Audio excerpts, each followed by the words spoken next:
Hello. Let me introduce myself. My name is Mary Wicca. Some may remember me from the independent films Which Way and Which Way Out that I wrote and directed.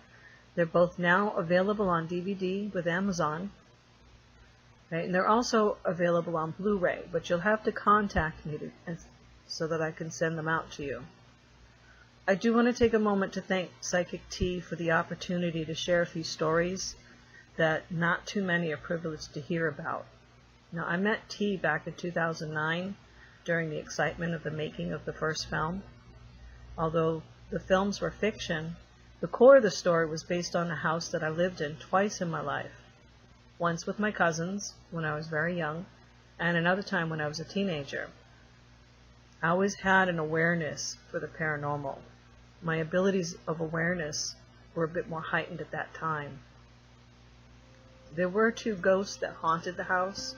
One was warm, welcoming, and very comforting. The other was so angry it felt evil. But after researching at the town hall from the family plots up on the hill behind the house, he wasn't evil. It was guilt that made him angry, and he was hiding a hideous secret of what he had mistakenly done. My two films don't give away all the details, but enough to carry on a what-if scenario if he still had descendants that lived with the stigmatism of his angry spirit. The mystery of her, the warm spirit, had disappeared. She had a memorial stone there at the graveyard, and there was no record of what happened to her or where she went to. I know it's a bit backwards, but I'm still working on finishing the complete story of the Chronicles of the Clifton Estate. That will embellish the fictional story that I wasn't able to put into the films, and also tell the true heart of the story that both these ghosts had shown me of their lives. And I'll be able to tell about their tragic deaths that haunted the house until she was found and freed, and share how he was forgiven too, and his earthly bond was broken, and no longer haunts the house that still stands renovated into apartments now. I do have a few experiences to share that were both inspiring during some dark times, and a few that were terrifying. I have many more, but you'll have to read about them in the book that I've been working on called Shadows Apart. Now this is a story that I call Please See No Evil. One disturbing image came to me one spring morning as I got on the school bus. It was such a quick flash as I took each step onto the bus. And as I looked at the bus driver, and I wanted so badly to tell her. But how was a girl of only 10 years old supposed to tell the friendly bus driver something so dreadful? I held my breath, and I took a seat on the passenger side above the wheel well in the back of the bus. I had a sick feeling in my stomach, and my head hurt with tension. I braced myself because I knew what was about to happen. After about the fourth pickup, the school bus started to pull forward, and just as she got into second gear, a dog, Shepherd Mix, came darting out of the yard on the right-hand side and lunged at the bus. The dog did this every morning, but today was different. The bus swerved and it slammed into a dead stop. Everyone on the bus was jerked forward and screamed except for me. The bus driver quickly checked all her passengers to be sure that no one was hurt. Everyone was fine. She then rushed outside and met up with the owner running after the dog just a little bit too late. Everyone inside the bus rushed to the passenger side and looked out the window and screeched and cried. And I looked out the window. Just below me was the dog that I saw in my vision earlier that morning. The one that I so much wanted to tell the bus driver about and regretfully didn't. He yelped the little bit of breath that he had left, and he looked up at me as if he said to me, "Why didn't I save him?" Tears streamed down my face, and I silently mouthed to him as I saw the life leave his body. "I'm so sorry." For the longest time, I felt evil for seeing such terrible things before they happened. I didn't know who to talk to, or if I was supposed to stop them from happening. And what if I was making them happen? I didn't like feeling guilty or responsible, so I shut out the world even more. Just a few years earlier, this was a time when I lived in the city with my mom in Massachusetts. I was about 8 years old. I was on my way to the store just 2 city blocks away to buy cigarettes from my mom for 55 cents. Well, she gave me $1, and the rest I was going to buy some penny candy. Suddenly I stopped, and I felt that dread, sick feeling again. Oh no, stop it. I don't want to see. As I said out loud to myself, and I stopped halfway up the first block and I tried to shut my eyes, but then I only saw more details. A block and a half further, I saw in my mind a heavy-set Spanish woman. She was angry, and she had the folding door shut in the phone booth. She was arguing with somebody on the phone. She had a little girl about 4 years old with her. The little girl had long, dark ponytail, and she deliberately swayed back and forth, and she happily skipped around the phone booth, completely oblivious to her mother's anger. I didn't like where this vision was going. Anxiety built up, and as I held my breath for the next seconds of this apparition, I just couldn't stop. In this vision, the little girl went around to the street side of the phone booth and slipped off the curb and fell to her knees. She stood up and dusted off the dirt from her white tights. Her mother was still focused on screaming into the phone. In this vision, I saw a blue 4-door sedan, driven by an elderly man, and creeping along close to the curb, barely missing the phone booth, but ran right into the little girl, dragging her half down the block, never even realized what he had done. I opened my eyes only after a half a minute, and I started to run down the block to the phone booth at the end of the street. I saw the angry woman yelling into the phone, and the little girl with the long dark ponytail and white tights, and I started to run faster, and I yelled, "Hey!" But the woman couldn't hear me. "Get out of the street! Hey! Get out of the street!" The little girl ignored me. I was still a whole block away. Maybe she couldn't hear me. Then I saw the blue 4-door sedan creeping up, so I tried to run faster, yelling at the elderly man in the car. "Stop!" The windows were closed, so I'm sure he couldn't hear me either. I was still too far away. It was too late. It all happened just as I saw it moments ago, and it was as if I was invisible. Why was I cursed to know such horrific things if I couldn't stop them? Again, I felt guilty and responsible for a life lost because I didn't act fast enough.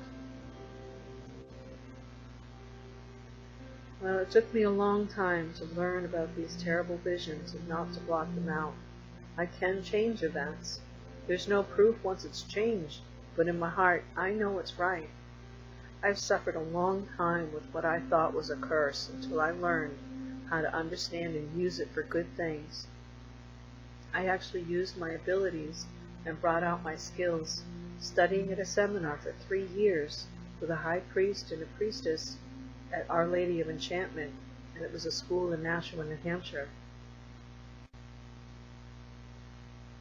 It was during a very dark time in my life when I read tarot cards, and I used astrology as a guide for about 4 years, with all the big psychic lines, the 900 lines, Kenny Kingston, Dionne Warwick, Psychic Friends, Psychic Network, just to name a few.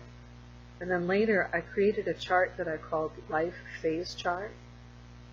I was very healing to other people while I was broken from the tragedies and illness of my own life. It was actually healing me and making me stronger. I eventually took my readings to the public, face-to-face readings, one-on-one, group readings, dinner parties, graduations. Occasionally I worked along with a fellow psychic at big functions. Eventually it became too exhausting. Even though it was a living, people feel that paying for the reading is gratitude enough. They don't realize, but they suck the energy right out of my soul, leaving me vulnerable to negative energies and physical illnesses once again. This next event was during a time that I put my readings out there for the public, and I was well known by even the city officials and many prominent residents. It was in the midsummer and almost midday on Sunday. I had that familiar feeling, and I knew something was about to project in my mind. I let it play out, and I paid close.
But sometimes it can be a little scary.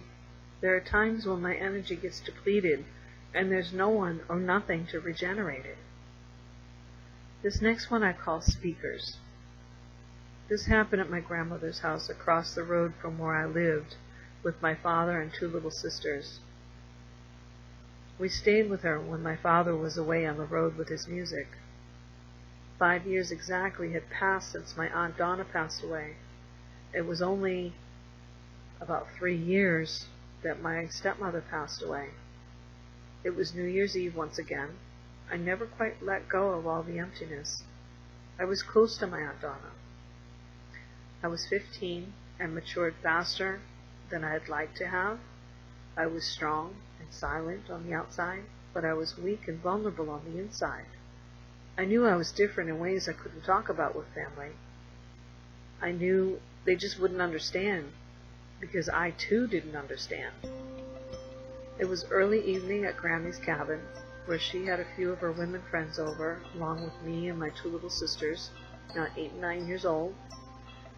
Grammy was at the piano, playing old songs from her show days, playing a few she wrote herself. She hand-wrote the words on lined paper so everyone could sing along, and I proudly still have those songs in my possession.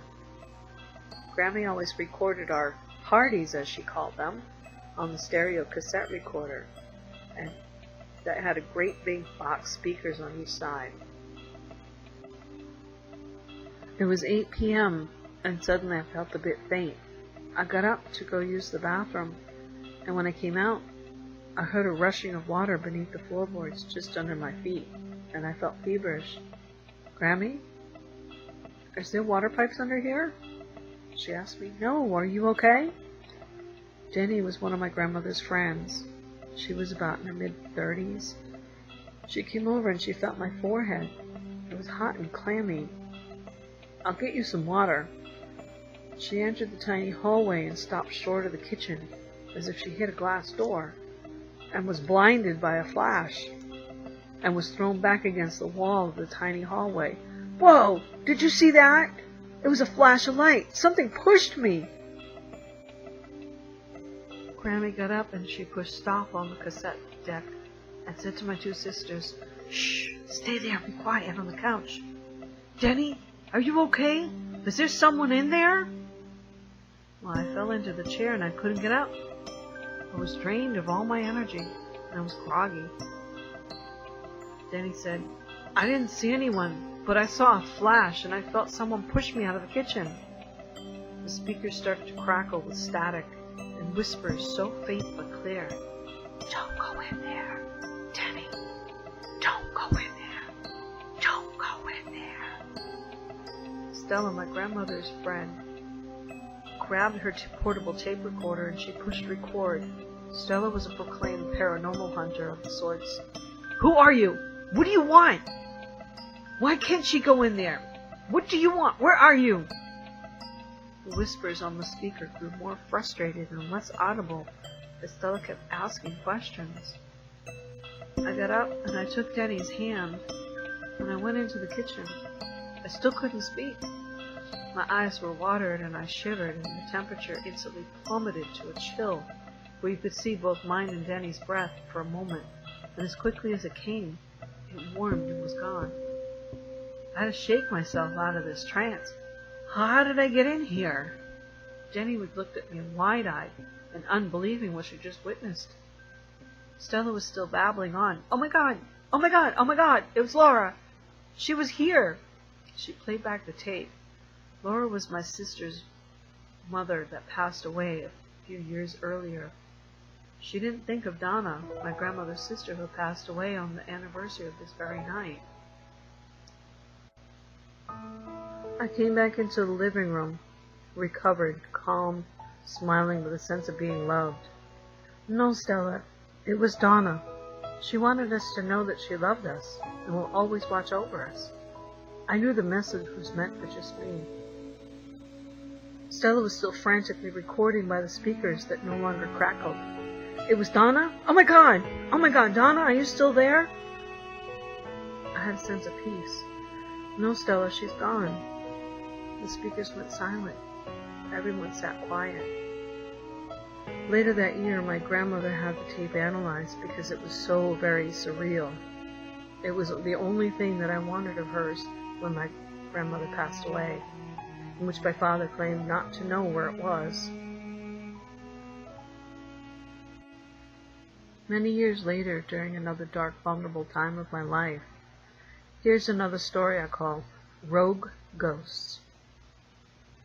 It was 4:30 a.m., and I had been tossing and turning now for like 5 hours trying to sleep. Exhaustion was winning me over. I rolled onto my right side and I pulled the pillow to my chest. As I closed my eyes, I could see the daylight on the horizon. It illuminated the windows. When I finally surrendered to drift, I gradually felt a warm sensation pressing down on my left side, from my head to my shoulders, my hip, and my leg. And at the same time, I heard a low vibration that was louder as the pressure increased. I couldn't move a muscle to shake loose from this grip. My mind was in a panic. My breath was pressed out of me. My vocal cords were paralyzed, just as the rest of my body.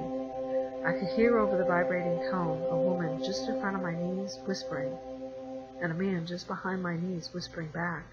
My eyes could only open to a sliver to see these two blurry forms holding me down, arguing with one another. I couldn't tell what they were saying. As enraged as I was being held down, I couldn't even push a breath out to tell them to stop. My anger turned to terror when I saw the pillow that I was holding begin to move to my face. I quickly thought of the one spirit that I always knew that was looking out for me. I focused beyond the intruders, and I mentally beckoned to my Aunt Donna. Almost instantly, the bright flash washed over the dawnlit room, and the unwelcome spirits were gone.